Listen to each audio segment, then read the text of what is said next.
guys, so today's video we've got another marine and we're going for the green armour. You also see some playing around, trying to get a flame effect. We'll go into talk about that in a bit, how I could have done it better.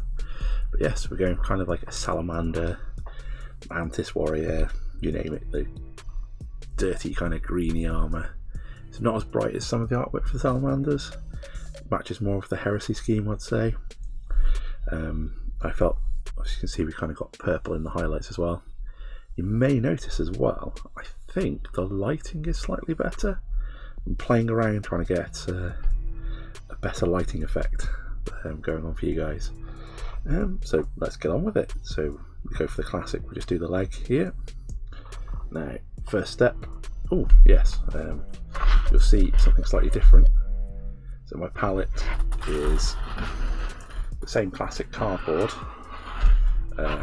with parchment paper on the top, but I've now put it into the lid of a container, quite a biggish one, and you put the lid over it.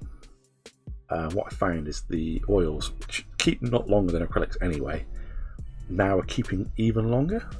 So these are about 4 or 5 days old, and pretty much all of them apart from the Griffin acrylic one, which is Winsor & Newton's fast drying, have lasted a while.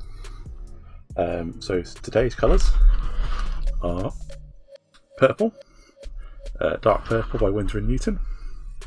Then we've got the yellow, so that's here. So that's your standard yellow from Abtielung.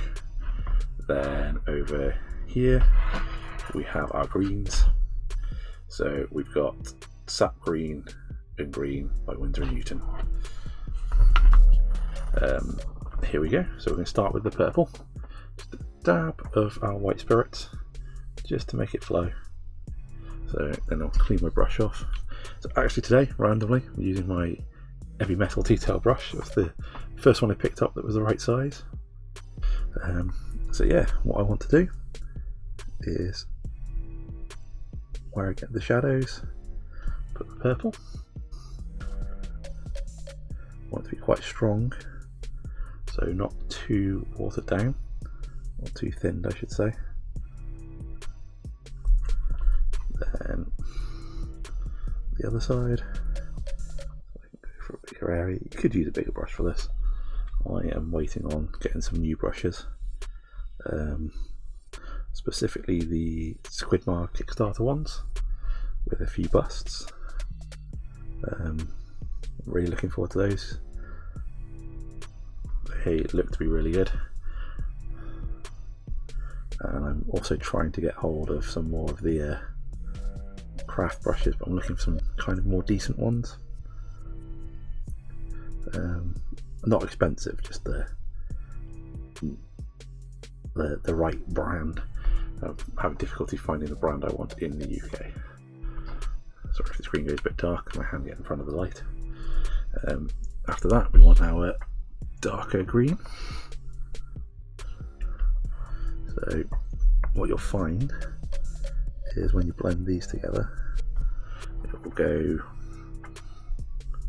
it's kind of a brownish hue when they mix. So I'm now just getting quite a bit. What we want is when we get close to the point where they mix, is clean straight lines along the mixing. So I want them to mix that way. So just clean straight lines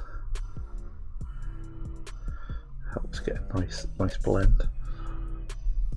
We don't even have to clean our brush really. Just get straight into it.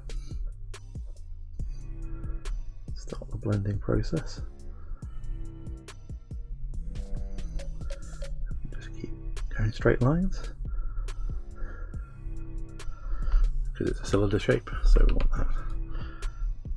Now, right, get rid of that so I can see better. What I'm going to do, just gently wipe off the brush,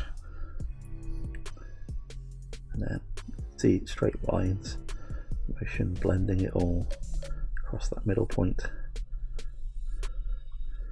back round. So there we go, we started to get our blend together. I'm trying to get used to a new setup. Now we get our green, so our light green, so you can see it on the brush, and from the middle, straight lines into it, and then we'll just keep that going around. Gently wipe off the brush, get a bit more. Same going the other way. So what we're doing here is we're actually getting it to blend as we brush across. So our light colours will blend the further around we go. So it's not quite the same as that over there yet. So now I've cleaned the brush off again. So barely any left on it. So yeah, my weird gloves. I want to just keep blending that now. Using the straight line technique. Straight lines, wipe, back from the middle, straight lines, wipe. Keep going until you're happy. Then this is where we introduce our lovely mid yellow. So let's do that.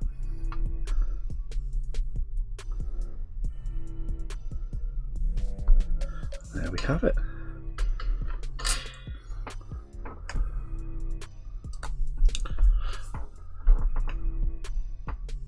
So a slight blip in the recording there. There's a child having a minor illness.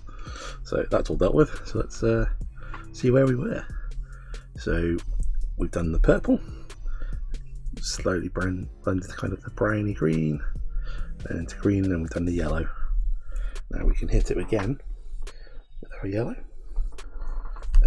so just down the middle, so we kind of want that, the thinnest line now. Doesn't have much effect, and then kind of edge highlight a little bit, but it's just enough to provide that hint of light from the cylinder shape. So there we go. Now you can see on the other leg there's some minor scratches and stuff. They're very simple. All you do, get a little bit of black, do some faint lines, some dots where you think there might be damage, and then I take some buff or white and you just kind of highlight the edges of them. So where you think the light might catch a scratch and such.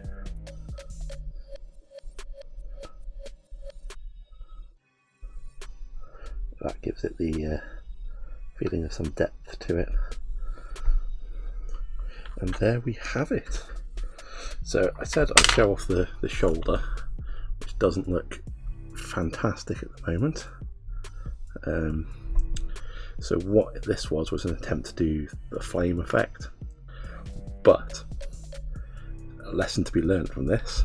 So I did the black with a grey highlight going onto the shoulder ball because it's a kind of a sphere shape, and what I should have done before applying the other colours was actually let it set, maybe come back to it the day after, because black is exceptionally strong no matter what type of paint you're using. But that means as soon as you start putting any colours onto it and blending in, it just gets lost in the black. You have to keep putting it on and putting it on and putting it on. So I should have let it dry, or even removed it from where I wanted it, like thinned it down some. Yeah, so that was a lesson learned. So I'll try this possibly on the other shoulder again in a different way. But you can kind of see on the legs. So even this was done with oils. So you can kind of see the faint lines. So that sort of detail, very easy. You can even use I use 10-0 brush and oil paint to do that.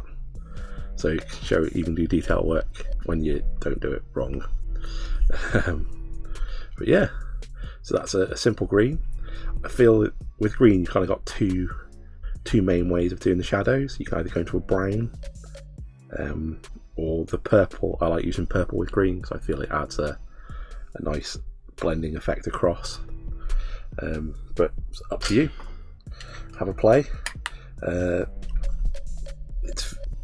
If you wanted, just as a minor note, what you could do, add some dots of magenta in.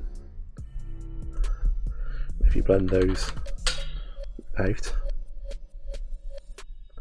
it kind of adds a weird bit of visual interest.